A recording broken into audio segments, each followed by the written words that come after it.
Doing a very quick test of the brand new Ridgid 1/2 inch subcompact right angle. Here we go. I've been trying to get my hands on this bad boy for quite a while. We're gonna just loosen a couple lug nuts, about 100 foot-pounds, and see how they do. Started off on speed 3. 20 mil. Here we go.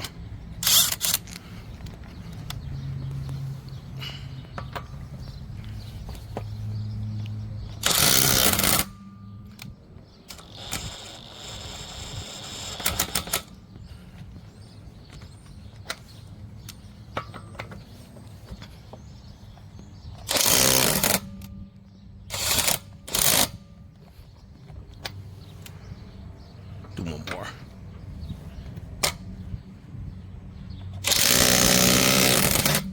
Oops. All right, this is a brand new test. I've never done this before. Using a right angle impact wrench, 1/2 inch from Ridgid, and we're going to be using swivel sockets to remove a lug nut. Let's go. Speed 3.